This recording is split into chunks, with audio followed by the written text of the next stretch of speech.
तो ये पहले तो कॉन्सेप्ट क्लियर करें, खुदा आया नहीं है, खुदा हमेशा से है। हम इसे मैथमेटिकली साबित करते हैं।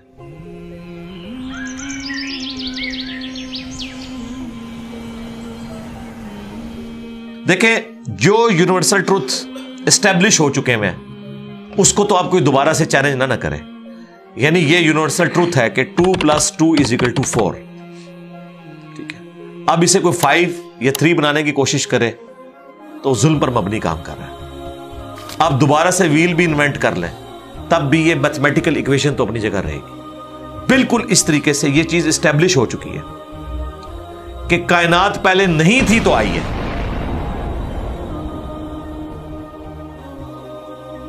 आपको पता है कुछ अरसा ये नजरिया रहा है 17वीं और 18वीं सदी में कि ये स्टेडी स्टेट कायनात है, हमेशा से ऐसे ही चल रही है। लेकिन ये अब नजरिया अपनी मौत मर गया। हम जिस एरा में बैठे हैं ना, ये नजरिया खत्म हो चुका हुआ है। आज से नहीं, बिग बैंग के बाद से ही, जब वो हबल ने वो टेलीस्कोप के जरिए चीज देखी थी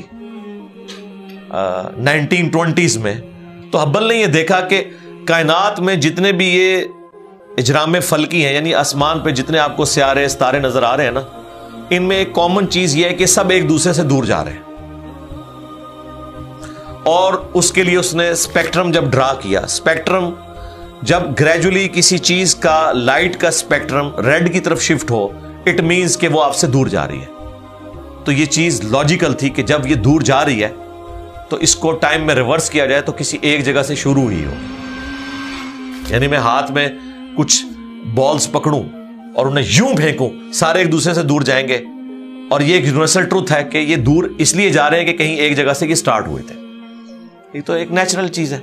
अच्छा, उन्होंने कहा कि अगर हम टाइम को रिवर्स करें और ऐसे पॉइंट पे पहुंचे कि जहां से ये चीज स्टार्ट हुई थी, तो उसको साइंटिस्ट ने नाम दिया कि वो एक ऐसा पॉइंट था कि जिसकी डेंसिटी इंफिनिट थी, ना खत्म होने वाली, और वॉल्यूम 0 था।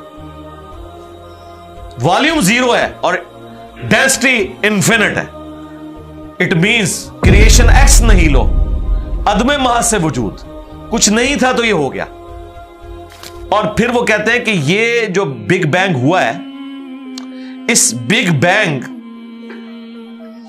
के बाद अगर 1 सेकंड के ट्रिलियन हिस्से के अंदर भी जरा सी डिस्टर्बेंस आती तो ये कायनात वजूद में नहीं आ सकती थी। और ये तो सिर्फ वजूद में आने की बात है। फिर जो billions of fine tunings planet Earth के ऊपर मौजूद हैं, हर सियारे के एतबार से हैं, जमीन का सूरज से फासला, फिर इनकी ग्रेविटेशनल फोर्स, इनकी मूवमेंट, स्पीड, ये तो एक पूरी एक समझ ले एक ऐसी फील्ड है जिसमें इंसान जाके गुम हो जाता है। इन सारी चीजों को कंसिडर करके स्टेडी स्टेट कायनात की थ्योरी तो होगी खत्म और बिग बैंग होगी इस्टेब्लिश। अब ये तो साबित हो गया कि क्रिएशन एक्स नहीं लो हुई है, यानी इंसान या कायनात ये पैदा हुए हैं। प्रॉब्लम तब थी आपके लिए जब आप ये मानते कि ये भी हमेशा से हैं, हमेशा से इंसान पैदा हो रहे हैं और दूसरा एंड कोई नहीं है। ये तो मसला हल कर दिया आपका साइंस ने। उनका नहीं, क्रिएशन तो हुई है। अब इसका क्रिएटर है या नहीं है, इसके ऊपर वो आके बात करते हैं। अब ये जो फाइन ट्यूनिंग्स हैं, इनको समझने के लिए इतने दिमाग की जरूरत है, इतने ब्रेन्स की जरूरत है। डीएनए के स्ट्रक्चर को समझने के लिए, इस हार्मोनी को समझने के लिए, बनाने के लिए नहीं सरकार, इतने ब्रेन्स लग जाएं। आज तक हम डिस्कवरीज ही कर रहे हैं। ये जितने हम चीजें दरियाफ्त करते हैं ना, वो हम कानून कुदरत दरियाफ्त करते हैं। यानी अगर हमने ये चीज एक्सप्लोर कर ली है कि सूरज मशरिक से निकलता है, मगरिब में गुरूब होता है विद रिस्पेक्ट टू जमीन, वैसे तो गुरूब होता ही नहीं है ना, निकलता है। तो ये एक फिजिकल फिनोमिना है जो हमने डिस्कवर किया है। इस फिनोमिना ने सूरज को पैदा नहीं किया। ये क्रिएटर ऑफ सन तो नहीं है, ये अगर आपको पता चल गया। अंडे में से चूजा निकलता है और चूजा इतने अरसे के लिए अंडे को आप गरमाइश में रखते हैं 22 दिन के लिए मुर्गी के नीचे या किसी मशीन में, तो इस इंफॉर्मेशन ने चूजे को पैदा नहीं किया, बल्कि ये चूजे के पैदा होने के बारे में इंफॉर्मेशन है। आप इसके अंदर मजीद चले जाएं, जितना डीप डिग करते जाएं, अल्टीमेटली आपकी एक इंफॉर्मेशन ऐड होगी। ये नहीं होगा कि आपको यह पता चल जाए कि इसने पैदा किया, वो तो मुर्गी को खुद नहीं पता, जो पैदा करने वाली है। क्रोकोडाइल को, एलिफेंट को ये पता ही नहीं मेरे अंदर क्या क्या क्वालिटीज है, जिसको ये पता ही नहीं मेरे अंदर क्या क्वालिटीज है, इंसान को नहीं पता अभी तक मेरे अंदर क्या क्वालिटीज है। ये तो भी साइंस थोड़ा बहुत आपको एक्सप्लोर कर रही है। तो क्रिएटर तो हम इन क्वालिटीज के है ही नहीं है। और फिर पीछे एक ब्रेन इस एतबार से है कि वो एक ऑर्गेनाइज तरीके से, और ये भी चीज डेफिनेटली फिजिबिलिटी के तहत आप समझे मैथमेटिक्स में एस्टेब्लिश हो चुकी है कि ये पूरे एक ऑर्गेनाइज तरीके से जो चीज चल रही होती है उसके पीछे एक ब्रेन जरूर होता है। ब्रेन के बगैर ये कोई डिजाइन कर नहीं सकता। फिजिक्स का सेकंड ऑफ थर्मोडायनेमिक्स जो है कि एंट्रोपी या तो कांस्टेंट रहती है या इंक्रीज करती है, यानी डिसऑर्डर। खुदा ना खास्ता यहां पे धमाका हो जाए तो हर चीज बिखर जाएगी। इसके बाद दुनिया का कोई धमाका दोबारा इसको इस हालत में अरेंज नहीं कर सकता। इसको कहते हैं एंट्रोपी, कि कहीं पे बिगाड़ आता है तो वो बढ़ता है। ये हो सकता है कि मजीद आप लोग लाएं तो ये बिगाड़ और बढ़ता जाए, या जितना है उतना ही रहे, वापस ऑर्गेनाइज नहीं हो सकता जब तक के दोबारा से इंटरवीन करके आप ये करना। जिस तरह वो जियारत में उन्होंने मोहम्मद अली जिन्ना के वो सारे वो म्यूजियम तबाह कर दिया था दहशतगर्दों ने, तो दोबारा से उन्होंने बनाया, तो खुद ब खुद तो नहीं बना।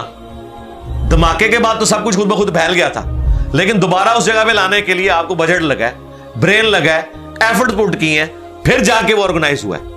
तो इसका मतलब है ऑर्डर बनाने के लिए ब्रेन चाहिए होता है, डिसऑर्डर के लिए कोई मसला नहीं। और डिसऑर्डर के बाद दोबारा ऑर्डर बन जाए इसके लिए ब्रेन चाहिए। सरकार ये कौन सा डिसऑर्डर है, ये कौन सा बिग बैंग है? छोटा सा धमाका ऑर्गेनाइज नहीं करता, चीज को बिगाड़ता है।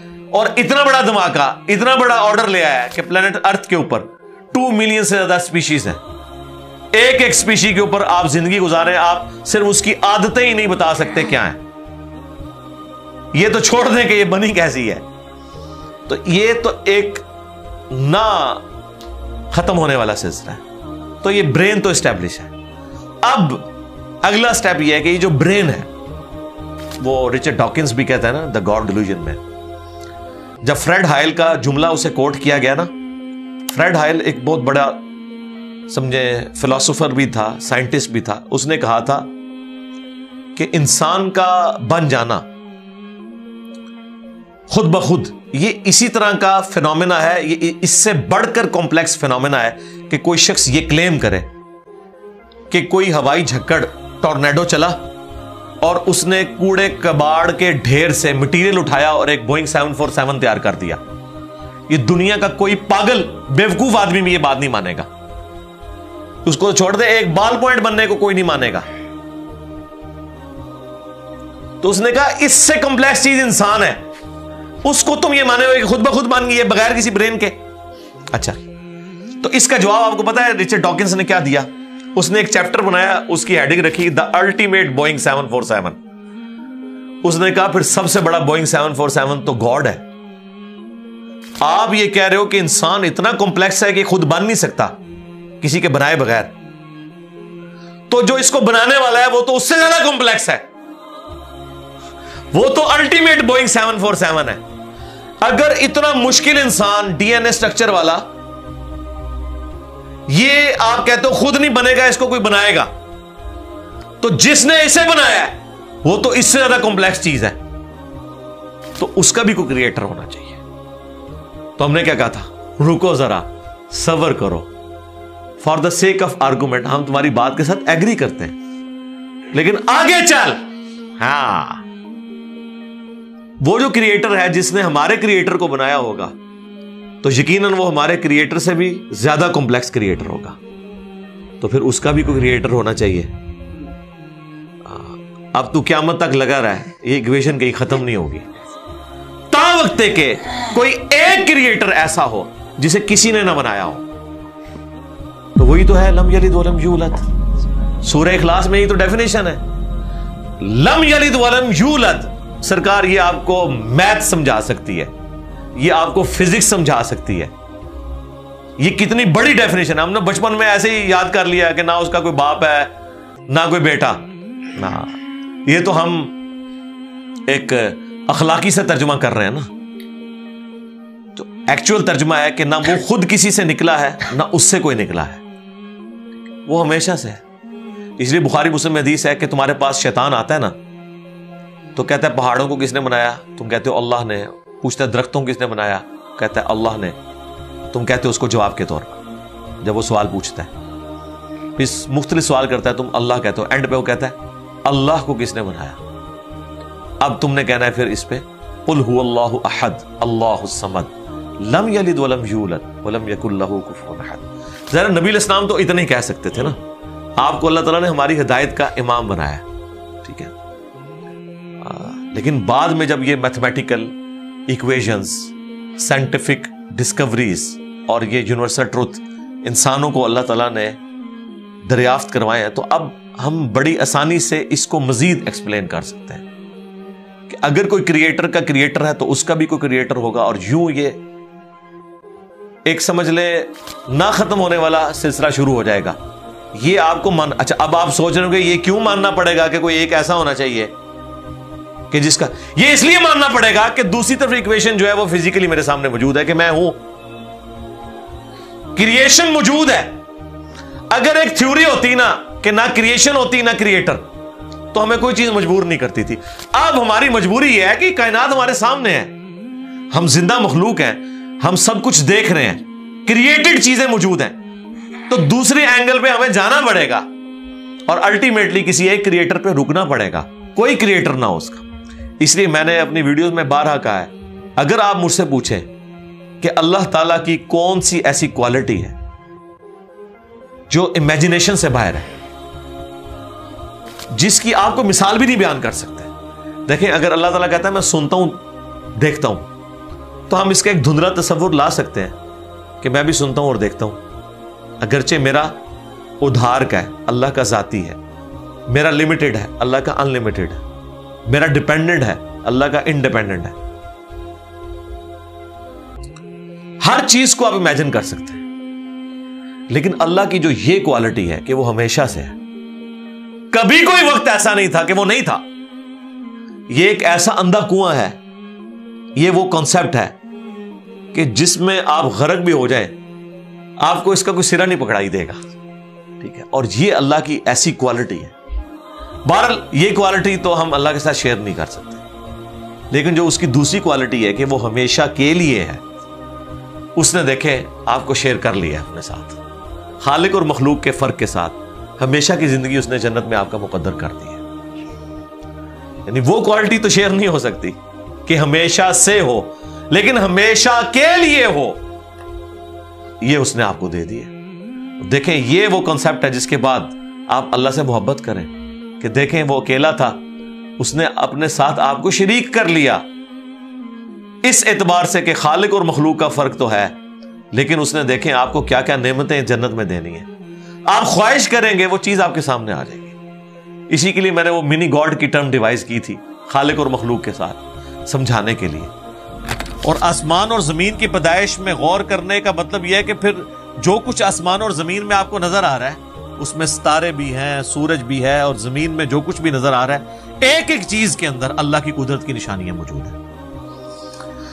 इस वक्त मेरे भाइयों, इस हमारे मिरेकल प्लैनेट जमीन के ऊपर, अर्थ पे 2 मिलियन स्पीशीज दरियाफ्त हो चुकी हैं, नबातात और हैवानात की, यानी पौधों और जानवरों की मिलाकर 20 लाख स्पीशीज, यानी 20 लाख टोटल मखलूक की तादाद नहीं है। उन स्पीशीज में से सिर्फ इंसान एक स्पीशीज है, और इंसान ही 7 अरब के करीब तो है दुनिया में। इस तरह गिनना शुरू करते हैं, इंसान, घोड़ा, कौवा, चील, मुर्गी, खच्चर, यूं आप गिनते चले जाएं। इंसान के अलावा जितने भी इस रुए अर्ज पे आबाद हैं चीजें, चाहे वो जानवरों में से हो, चाहे वो नबातात पौधों में से हो, तो इनकी स्पीशीज 20 लाख हैं। और ये अभी वो हैं जो दरियाफ्त हुई हैं। और साइंटिस्ट हमें बताते हैं कि 1 स्क्वायर इंच भी इस जमीन का ऐसा नहीं जहां पे कोई लिविंग थिंग ना हो। 1 स्क्वायर इंच यानी इंच बाय इंच का जो डब्बा है ना, इतनी जगह भी ऐसी नहीं है जो खाली हो किसी जिंदा मखलूक से। आप ये कहेंगे हवा में हमें कुछ नहीं नजर आ रहा, जनाब ना नजर आने वाली मखलूक है जो खुर्दबीन से आपको नजर आ जाती है। इवन खुर्दबीन के जरिए अगर हम अपने जिस्म पे देखें ना, तो ये बैक्टीरिया ही बैक्टीरिया नजर आएंगे जो हमारे जिस्म से खुराक हासिल कर रहे हैं, लेकिन अभी देखने में तो नहीं नजर आते, बहुत छोटे हैं। 1 स्क्वायर इंच भी ऐसा नहीं है जहां कोई लिविंग थिंग ना हो। तो स्पीशीज की तादाद फिर एक एक स्पीशीज की किस लेवल तक होगी? सिर्फ इंसेक्ट्स, कीड़े मकोड़े जमीन पे इतने हैं कि जमीन पे बसने वाले हर इंसान को अगर 20 करोड़ कीड़े दे दिए जाएं, यहां 100+ लोग बैठे हुए हैं, आप में से हर एक को मैं कहूं कि 20 करोड़ आपके 20 यानी 200 मिलियन हर बंदे को मैं कीड़े अलॉट करना शुरू करूं और 7 अरब इंसानों को अलॉट कर दूं, तो इससे ज्यादा इंसेक्ट्स हैं सिर्फ रूए अर्ज के ऊपर। ये कैलकुलेटर फेल हो जाएगा, आप जरा 200 मिलियन को मल्टीप्लाई करें 7 बिलियन के साथ। 1 बिलियन जो है ना, वो इतना बड़ा फिगर है कि अगर कोई शख्स 24 घंटे गिनती गिनता रहे, 25 से 30 साल चाहिए 1 अरब गिनती गिनने के लिए। जाहिर है दिन रात में 86,400 सेकंड है, हर सेकंड में भी एक दफा गिने तब भी आप 1 लाख तो पूरा नहीं करेंगे, और बाकी काम भी बीच में करने हैं, वो सब कुछ भी छोड़ दें, तब भी आपको इतना टाइम चाहिए। रोजाना 1 लाख दफा भी गिनती आप गिन लें तो कई साल चाहिए 1 अरब पूरा करने के लिए। तो ये 7 अरब इंसान, और हर इंसान को 20 करोड़ 200 मिलियन कीड़े, आप जरा ये कैलकुलेट करें। और ये तो इनकी तादाद है, अभी तो हम ये डिस्कस ही नहीं कर रहे मेरे भाई कि एक एक स्पीशीज के अंदर अल्लाह ताला ने जो क्वालिटीज रखी हुई हैं वो क्या है। मैं अक्सर मिसाल देता हूं ड्रैगन फ्लाई की, इंसान को तो छोड़ दें, बहुत कॉम्प्लेक्स है।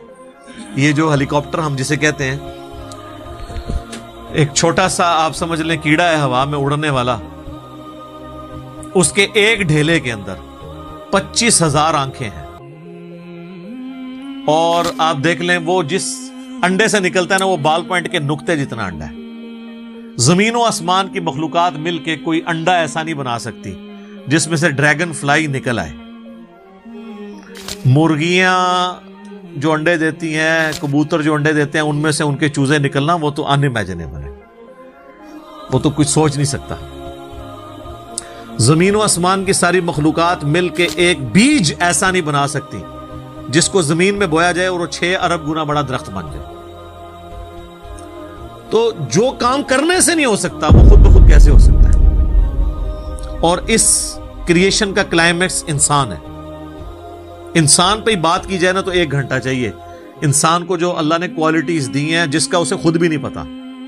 अच्छा मुझे बताएं, जिन क्वालिटीज का हमें खुद ही नहीं पता कि हैं हमारे अंदर, तो कितना कोई बेवकूफ होगा कि वो कहे कि ये क्वालिटीज मैंने खुद अपने अंदर रख ली हैं या मेरे माँ बाप ने रखी हैं। हमारे तो माँ बाप को भी नहीं पता उन चीजों का, आज जो हमें साइंस बता रही है। 1 लाख दफा रोजाना हमारा दिल धड़कता है, 1 लाख दफा, बगैर किसी पंप के, बगैर किसी एक्सटर्नल फ्यूल के। 1 लाख दफा, 1 लाख दफा।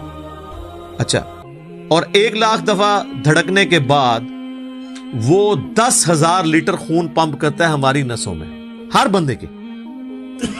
एक इंसान के जिस्म में जो नसों की लेंथ है ना, ये आपकी जो नर्व्स हैं, खून की नालियां, इसकी लेंथ इतनी ज्यादा है कि एक बंदे की अगर सिर्फ नसें जोड़ी जाएं तो जमीन के 2.5 चक्कर लग सकते हैं। 40,000 किलोमीटर जमीन का सरकमफ्रेंस है, 1 लाख किलोमीटर 2.5 चक्कर जमीन के लग सकते हैं। उन सारी नसों में खून का पहुंचना और वो खून अपने अंदर ऑक्सीजन लेकर जाए, एक एक खुलिये तक पहुंचना, और खुलिये की तादाद सैकड़ों में, हजारों में, लाखों में, करोड़ों में, अरबों में नहीं है। 100 ट्रिलियन सेल्स हर इंसान के अंदर मौजूद है। 1 ट्रिलियन 1000 अरब के बराबर है, 1000 बिलियन के बराबर। और 1 अरब मैंने आपको बता दिया कितना बड़ा है। तो 100,000 अरब हर बंदे के जिस्म में खुली हैं। तो साइंटिस्ट कहते हैं ये तो आप साफ कर ही नहीं सकते, आपको बस मुख्तसर बता देते हैं कि इंग्लैंड जैसे 30 मुल्क हों और उन 30 मुल्कों में सिर्फ दरख्त ही उगे हुए हों, और उन दरख्तों के जितने पत्ते होंगे ना उतने एक जिस्म में खुली हैं। और खुलिये ये ना समझे कि वैसी कोई चीज है। एक खुलिये के अंदर इतने सिस्टम है कि न्यूयॉर्क सिटी जितनी जगह चाहिए, अगर हम एक खुलिया हमें बनाना पड़ जाए, जो कुछ उसके अंदर सिस्टम्स मौजूद है, सोच नहीं सकता। बस इंसान फिर यही कह सकता है अल्लाहु अकबर कबीरा वल्हम्दुलिल्लाहि कसीरा व सुब्हानल्लाहि बुकरतन व असीला। अभी एस्ट्रोनॉमी की फील्ड में जाएं तो बंदा पागल हो जाता है। आज तो हमें टेलीस्कोप के जरिए क्या कुछ पता चल चुका है। नासा की रिपोर्ट्स तो आए दिन डिस्प्ले होती रहती हैं, इसमें मेरी वीडियोस भी आती रहती हैं। इस वक्त नासा ने जो डिस्कवरी की है ना, उसके तहत 250 बिलियन गैलेक्सीज हैं इस कायनात के अंदर, 250 अरब, और अरब मैंने आपको बता दिया कितना बड़ा फिगर है। हर गैलेक्सी में 300 अरब से ज्यादा सूरज हैं, उनमें से एक सूरज ये है। इस तरह के 300 अरब सूरज सिर्फ हमारी गैलेक्सी मिल्की वे में है, और ये एक गैलेक्सी है, और इस तरह की 250 अरब गैलेक्सीज और हैं। और ये साइंटिस्ट कहते हैं कि इतना बड़ा फिगर है कि दुनिया में जितने समुंदर हैं उनके किनारे पर रेत के जर्रों की तादाद है ना, उससे ज्यादा स्टार्स और प्लैनेट्स इस कायनात के अंदर है। तो कैलकुलेट ही नहीं कर सकता। और ये वो चीज है जो उन्होंने कैलकुलेट किया। लोग कहते हैं उन्होंने गिने कैसे होंगे, वो एक थोड़ा सा एरिया कंसिडर करते हैं, उसके बाद ओवरऑल लेके उसे मल्टीप्लाई कर देते हैं। यानी अगर मैं आपको बता दूं कि बास्केट का साइज इतना है, इसमें इतने अंडे आते हैं, तो ये हमारा हाल जो है इसमें कितने अंडे आएंगे, तो आप कहेंगे जी इस हाल का साइज बताएं, उसे मल्टीप्लाई करके कैलकुलेट कर लेते हैं। वो ये नहीं होता कि वो एक एक करके गिनते हैं, वरना तो उनको भी लाखों साल चाहिए गिनने के लिए। ओवरऑल कैलकुलेशन वो कर लेते हैं। तो ये एक अलग से एक टॉपिक है बहुत बड़ा। अब ये रात और दिन का आना जाना ये कोई छोटा मामला है। आज तो मतलब साइंस की वजह से हमें जो चीजें पता है वो हमसे पहले तो लोगों को पता ही नहीं थी। उनका तो ईमान बिल गैब था जिन बातों पे, हमें तो वो चीजें सामने नजर आ रही हैं। 3 बड़ी बड़ी मोशंस जो डिस्कवर हुई है ना जमीन की, उनमें से पहली मोशन यह है कि जमीन हर सेकंड में आधा किलोमीटर अपने महवर के गिर्द घूमती है। एक सेकंड में आधा किलोमीटर, जिसकी वजह से 24 घंटे में हमारा दिन रात मुकम्मल होता है। मैं इक्वेटर की बात कर रहा हूं, उसके इर्द गिर्द, मैं नॉर्थ और साउथ पोल की बात नहीं कर रहा हूं। वहां तो सूरज विद रिस्पेक्ट टू जमीन जो है उफक के साथ चल रहा होता है, वो अलग मामला होता है। वो फिर आपको पूरी साइंस समझानी पड़ेगी। एक आम डिस्कशन में बात कर रहा हूं। दूसरी मोशन है जमीन की, एक सेकंड के अंदर, ये तो होगी ना आधा किलोमीटर, वो है एक सेकंड के अंदर 30 किलोमीटर सूरज के गिर्द। और ये इस रफ्तार को कोई सोच सकता है, एक सेकंड में 30 किलोमीटर? ये गोली की रफ्तार से 60 गुना ज्यादा रफ्तार है। ये एक सेकंड में 30 किलोमीटर। गोली एक सेकंड में आधा किलोमीटर तय कर सकती है, और जमीन एक सेकंड के अंदर सूरज के गिर्द 30 किलोमीटर, जिसकी वजह से 365 दिनों में हमारा साल मुकम्मल होता है। और ये दो तो फिर भी थोड़ा बहुत बंदा दिमाग में सोच सकता है। जो तीसरी मोशन है ना, वो जमीन और पूरा हमारा ये सोलर सिस्टम समेत हमारे सूरज के एक सेकंड में 200 किलोमीटर की रफ्तार से, एक स्टार वेगा है उसकी तरफ पिछले 15 अरब साल से ट्रेवल कर रहे हैं। जरा आप जरा लेंथ देख लें। इसीलिए जो कायनात के फासले हैं वो लाइट ईयर्स में मापे जाते हैं। वहां तो आपके सब कुछ फेल हो जाता है। यानी रोशनी एक साल में जितना फासला तय करती है ना, इसे कहते हैं लाइट ईयर। और रोशनी जनाब घोड़े की रफ्तार से, बोइंग की रफ्तार से, मिसाइल की रफ्तार से नहीं चलती। रोशनी की रफ्तार है 3 लाख किलोमीटर एक सेकंड में। एक सेकंड में रोशनी जमीन के 7 चक्कर काट सकती है। 3 लाख किलोमीटर या 1,86,000 मील, क्योंकि जमीन का सरकमफ्रेंस 40,000 किलोमीटर है। तो 7 चक्कर काटे जमीन के एक सेकंड में रोशनी, एक सेकंड में 7 चक्कर जमीन पूरी के काट ले, और ये साल तक ट्रेवल करती रहे, तो वो 1 लाइट ईयर है। तो 1 लाइट ईयर जो है वो वो कैलकुलेशन करते हुए कैलकुलेटर फेल हो जाता है। ये तो अल्लाह ही अल्लाह है। आप मुझे बताएं, जिस अल्लाह का तारुफ ये है तो बाबे किधर आ जाए बीच में? बाबों को तो ये जब हम बातें बताएं ना तो वो हमारी वीडियोस देख के बयान भी नहीं कर सकते। तो कहते हैं जी वो बाबे कहते हैं मैनू गुस्सा आया, मैं जमीन आसमान जमीन ते सुट दिया ना, तेनू आसमान दे साइज का पता ना जमीन का, एवं कहानियां तू बनाना, फिर पता ही किसी चीज का नहीं।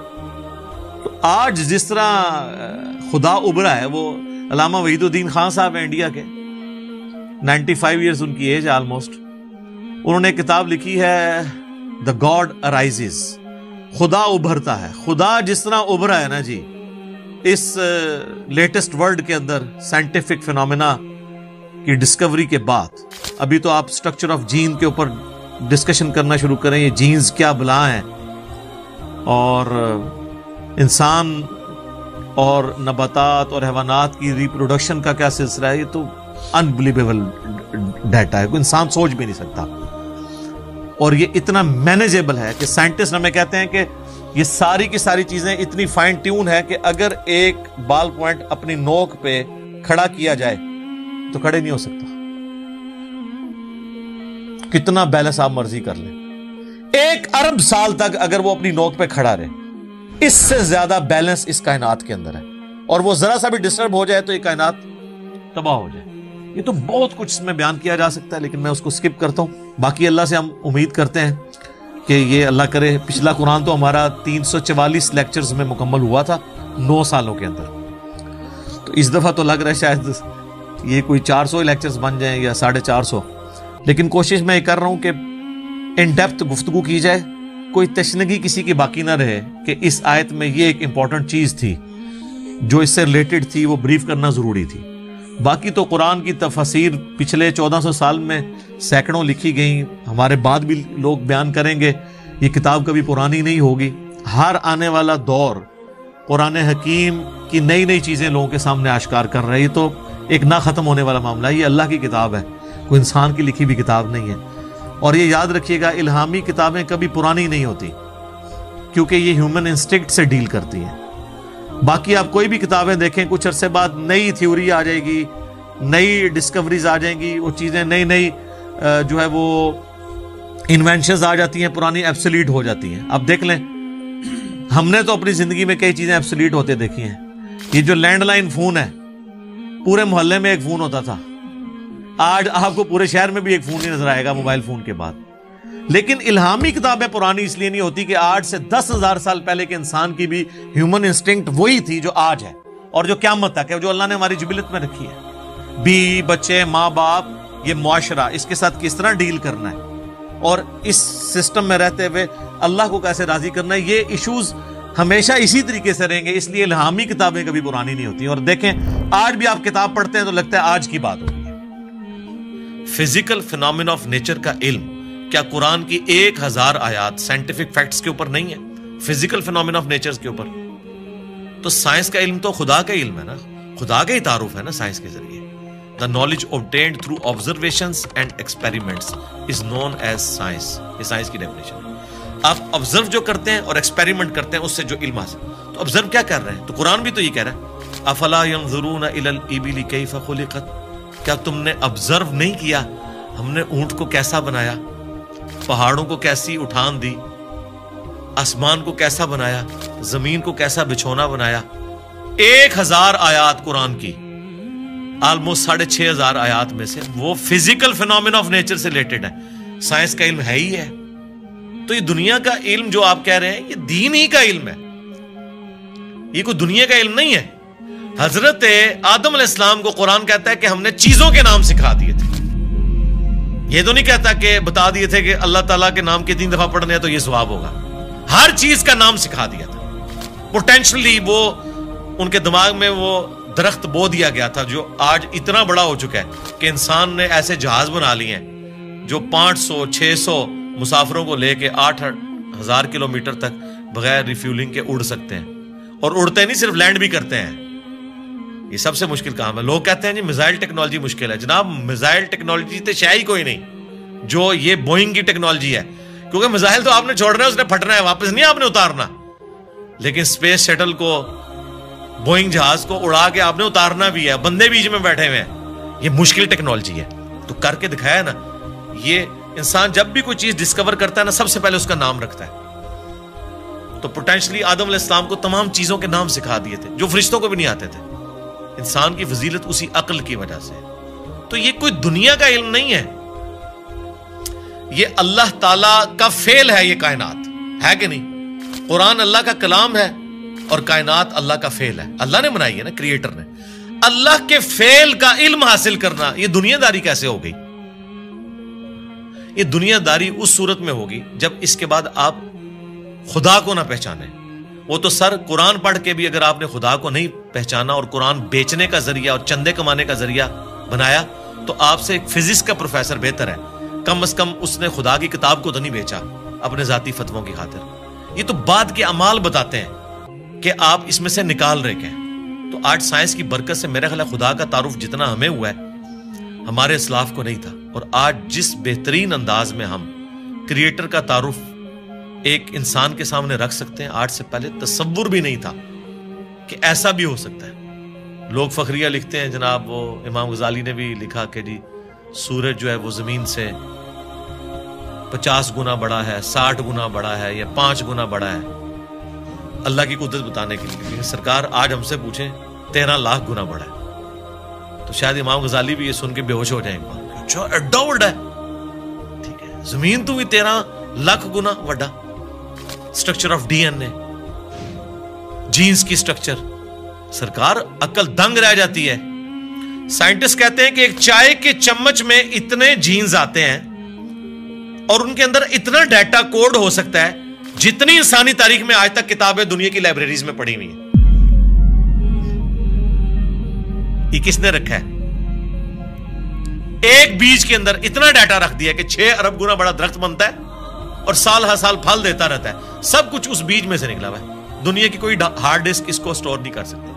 आज से पहले ये तफसीलात हमें नहीं पता थी ना, एक इजमालन पता था कि अंडे में से चूजा निकल आता है। सरकार ये वो डिटेल्स जो अब साइंस हमें बता रही है, आज से पहले किसी को, यानी एम्ब्रियोलॉजी की फील्ड और इलेक्ट्रॉनिक माइक्रोस्कोप जो 1980 में आके ऑलमोस्ट फाइनल हुई है, इससे पहले किसी को पता था कि मां के पेट में बच्चे की डेवलपमेंट कैसे होती है? क्या सहाबा किराम ने ये देखा हुआ था? उनका तो ईमान बिल गैब था। हम तो परेशान हो जाते हैं कि यार लोग तो कह रहे हैं जादू, जादू देखना है तो ये देखो। कभी नेशनल ज्योग्राफिक या डिस्कवरी चैनल के ऊपर जब वो फास्ट करके मूवीज चलाते हैं कि एक बीज फूटता है, उसमें से कोंपल निकलती है, फिर बनते बनते दरख्त बन जाता है या फूल, वो जादू हो रहा होता है। अंडे में से चूजा निकलना चाहिए। असल जादू ये हो रहे हैं जो अकल दंग है, लेकिन हम इन मोज़ात के आदी हो चुके हैं। तो आज खुदा का तारुफ मेरा ख्याल है साइंस की बरकत से अल्हम्दुलिल्लाह बेहतर तरीके से हम अपनी यंग जनरेशन को खुदा का तारुफ करवा सकते हैं। और इससे बढ़कर साइंस की बरकत से आज दीन इतना आसान है कि अगर कातिब के लिखने पे कुरान होता, आज दुनिया के हर मुसलमान के पास कुरान ना होता। अगर प्रिंटिंग प्रेस ना होता, ये बुखारी मुस्लिम यहां ना पड़ी हुई होती। अगर कातिब ही लिख रहे होते, अगर मोची जूतियां बना रहे होते ना, तो आज आधी दुनिया नंगे पांव होती जितनी दुनिया की आबादी हो चुकी है। तो साइंस ने हमें दीन पे चलना भी आसान किया है। आज मसाजिद के अंदर जितनी फैसिलिटीज आपको नजर आ रही हैं, ये अजमेर शरीफ वालों ने दी हैं आपको, ये बगदाद शरीफ वालों ने दी हैं, ये रायविंड शरीफ वालों ने दी हैं आपको, मुल्तान शरीफ वालों ने दी हैं?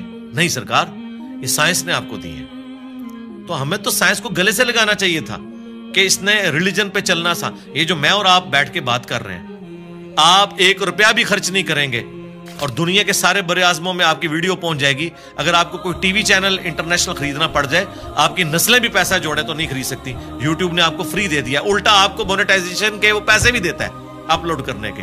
सरकार, ये साइंस की बरकत से सब कुछ हुआ है, तो एहसान फरामोश ना बने। साइंस ने आपको बहुत कुछ दिया है।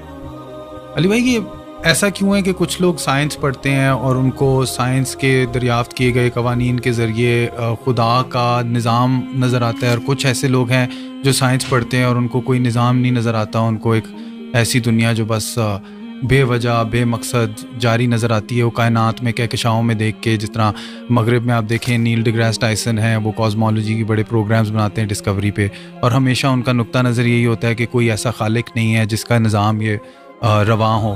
तो आप ये ऐसा क्यों है कि अभी जिस तरह नील डिग्रास टायसन तो कॉस्मोलॉजी पढ़ाते हैं, लेकिन क्वांटम मैकेनिक्स का अब्दुल सलाम को जो सिमेट्री का आइडिया आया था वो कहते हैं कि उनको कुरान की आयत और कुरान को पढ़ने से आया था, जबकि एक उसी वक्त एक ही पैरेलल में एक और साइंटिस्ट जिनको बिल्कुल भी कोई खुदा का तस्वर नहीं था, उनको भी यही आइडिया आया था।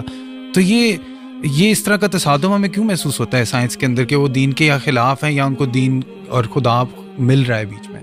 देखिए, साइंस जो है एक कॉमन रिलीजन है अमंग ह्यूमैनिटी।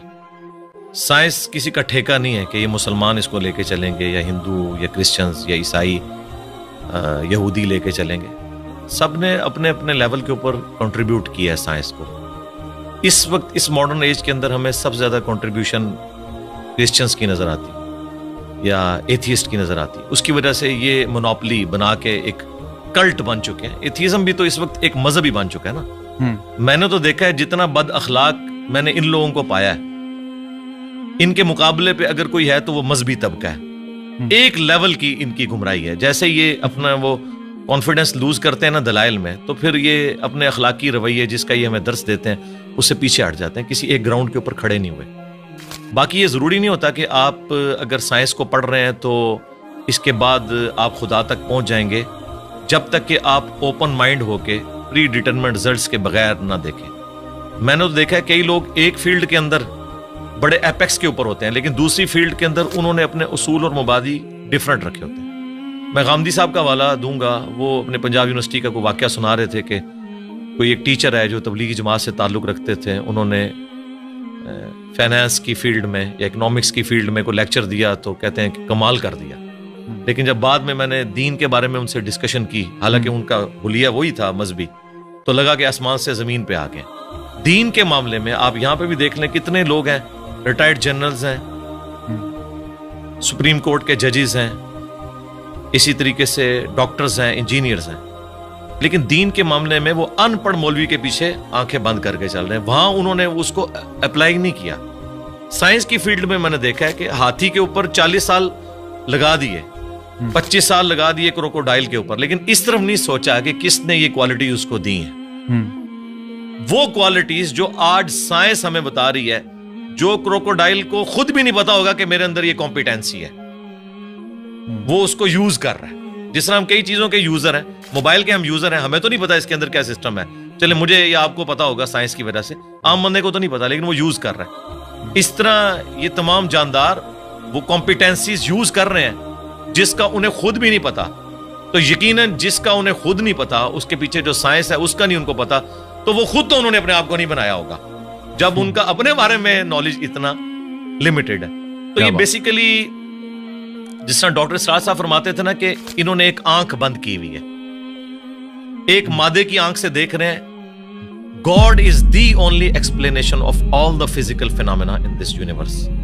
वो उसके पीछे जाते नहीं है। और साइंस ने अपनी आर्जी मान ली है कि हमने डीप डिग इस हवाले से नहीं करना, हमने कानून कुदरत पे आके रुक जाना है कि जलजला जो टेक्टोनिक प्लेट्स की डिस्टर्बेंस की वजह से आता है, ये कौन डिसाइड करता है कि किस वक्त कौन सी प्लेट डिस्टर्ब होनी है? वो कहते हैं ये हमारी फील्ड ही नहीं है, जब होगा ना उसके बाद देखेंगे।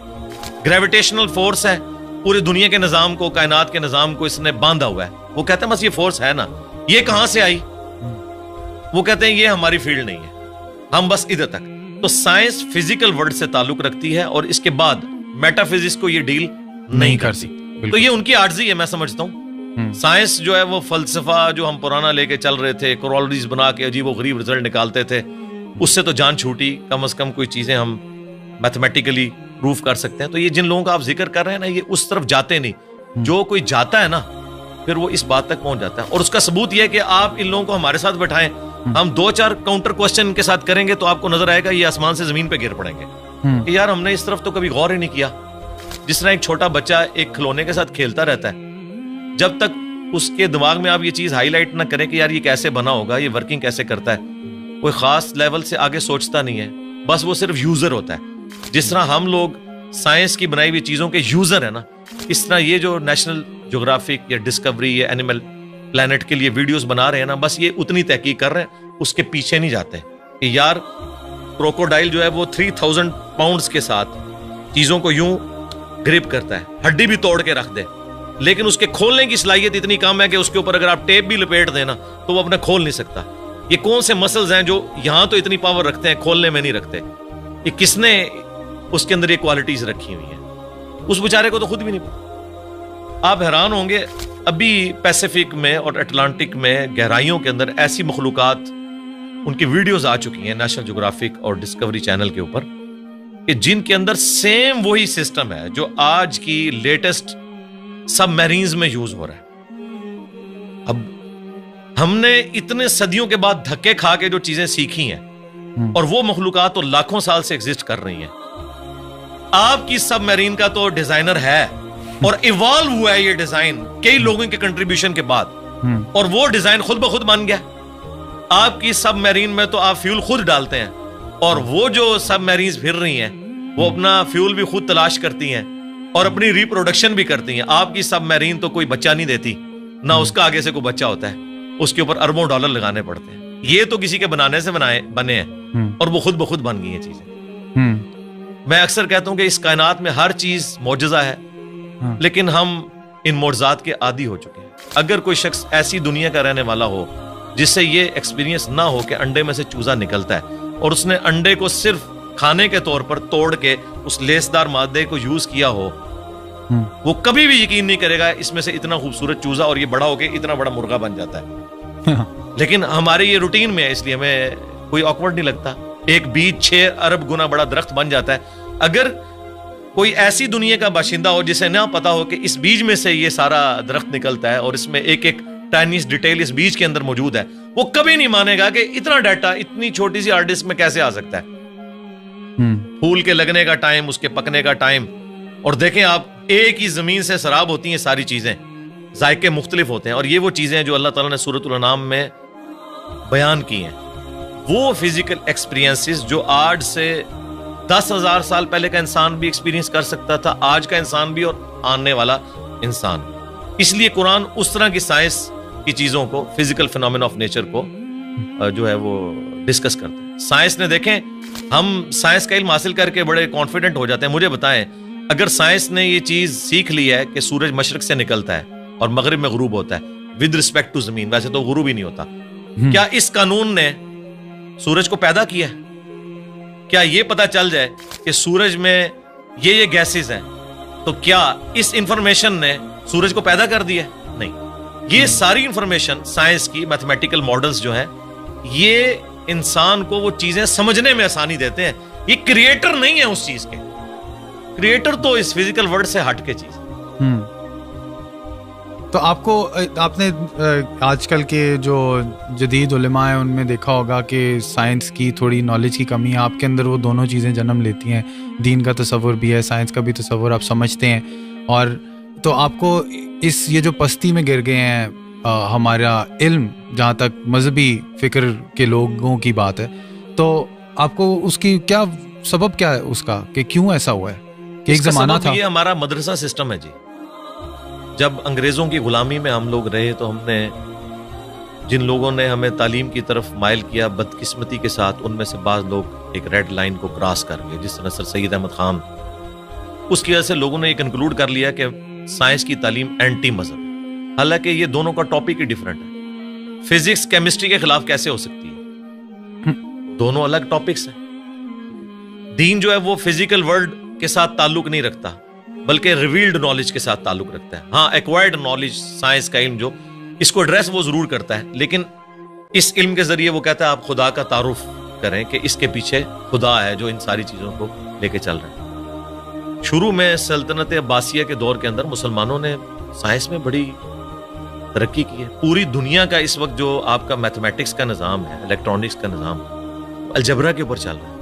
ये लफ्ज ही अरबी का है, अलजबरा। आप अंदाजा लगाएं, सारी बुनियादें वहीं से थी। बाद में जाहिर है मुसलमान फिर और चक्रों में पड़ गए, उसकी वजह से सुस्ती होगी। फिर जब इन पे कॉलोनियल पावर्स आ गई, इन्होंने फिर साइंस की तालीम की बजाय अपने आप को उन्हीं किताबों तक महदूद कर लिया, और साइंस का इल्म और जो दीन का इल्म है इसको अलग तस्वुर करना शुरू कर दिया। आप तो कह रहे हैं ना उलमा के पास साइंस के इल्म की कमी है, माजरत के साथ इनके पास साइंस का इल्म है ही नहीं है। कमी की कौन सी बात है? इनको साइंस की डेफिनेशन नहीं पता। किसी एक टॉपिक के ऊपर ये जनरल गुफ्तगू भी नहीं कर सकते।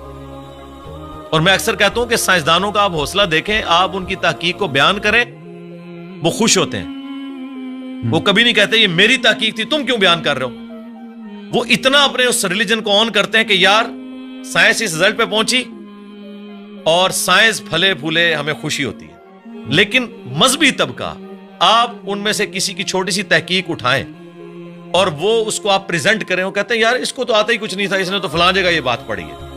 वो इस तरफ, यानी ये कीड़ी से भी ज्यादा मामूली इनका दिल होता है। इसलिए मैंने थिंक आउट ऑफ बॉक्स किया। मैंने सारे उलमा को पढ़ा, सारों के कुरान के तर्जमे पढ़े, सारों के इख्तिलाफी मौज़ूआत पढ़े, फिर ओरिजिनल किताबों के साथ उसे मैच किया, फिर एक पब्लिक में चीज सामने रख दी कि ये देखें, अगर आप किताबों को मानते हैं तो किताबों का दीन ये है, और अगर आप फिरकों के दीन को लेकर चल रहे हैं तो सब ने अपनी अपनी मर्जी की चीजें ली हुई हैं और उसके ऊपर वो अड़े। मैंने अपनी यूनिवर्सिटी में ये चीज ऑब्जर्व की है। शुरू से मेरे अंदर ये जुस्तजू वाला एक मादा था। जो टीचर भी किसी ऐसे पीरियड में आता था जिसमें मैं बैठा होता था, तो वो टीचर की कांपे टांग रही होती थी कि ये बड़ा खतरनाक है। ठीक है, इस वजह से कि मैं चीजों को ऑब्जर्व करता था, फिर काउंटर क्वेश्चन करता था। ये आदत शुरू से है। उसी चीज को मैंने जब दीन पे अप्लाई किया तो मैं एक ऑप्टिमल सोल्यूशन तक अल्हम्दुलिल्लाह हर मामले में पहुंचता हूं। और लोग कहते हैं आप अपने अकायद और नजरियात जो आपने अखज किए हैं इसको रिविजिट जी जरूर करेंगे, लेकिन वो जितनी भी रिसर्च करनी है वो ऑलरेडी करके एक राय सामने रखते हैं। कभी कोई गलती लग सकती है इंसान को, बदनीयती के साथ नहीं, लेकिन ओवरऑल अल्हम्दुलिल्लाह पूरी मेहनत करने के बाद एक राय हम रखते हैं। और उसके पीछे वही दुनियावी तालीम भी है कि जिसने हमें एक थिंक आउट ऑफ बॉक्स करने का जज्बा पैदा किया। मदारिस सिस्टम की आउटपुट कभी भी मौलाना मौदूदी, डॉक्टर इकबाल, डॉक्टर इसरार, डॉक्टर जाकिर नाइक, अहमद दीदात कभी भी नहीं होंगे, क्योंकि उस सिस्टम के अंदर आपकी सलाहियतों को जंग लग जाता है जब आपको एक खास सोच के अंदर महदूद कर देते हैं और बस उसी सिलेबस के साथ लेके चलते हैं। उसमें भी सिलेक्टिव चीजें, ये नहीं है कि ये किताबें हदीस की मुकम्मल पढ़ाएंगे, नहीं, सिलेक्टिव, वरना तो सारे एक ही पेज पे ना आ जाए। मुझे बताएं, दुनिया में इंग्लिश के 2 मुख्तलिफ प्रोफेसर उठा लें दुनिया से, कोई ये नहीं कहेगा एक के BUT बट होता है इंग्लिश में और दूसरा के BAT बट होता है। एक ही बात करते हैं। फिजिक्स के लोग जो एस्टेब्लिश साइंटिफिक फैक्ट्स हैं, एक ही बात उसके बारे में करते हैं। अगर ग्रेविटेशनल फोर्स की बात होगी तो सारे न्यूटन्स लॉ ऑफ ग्रेविटेशन एक तरीके से बयान करेंगे, लेकिन सरकार कुरान के पहले सफे पे लिखा है इय्याका नअबुदु व इय्याका नस्तईन। आप इसकी इंटरप्रिटेशन देखें, बिल्कुल वाज़ेह लिखा है कि दुआ अल्लाह से मांगनी है।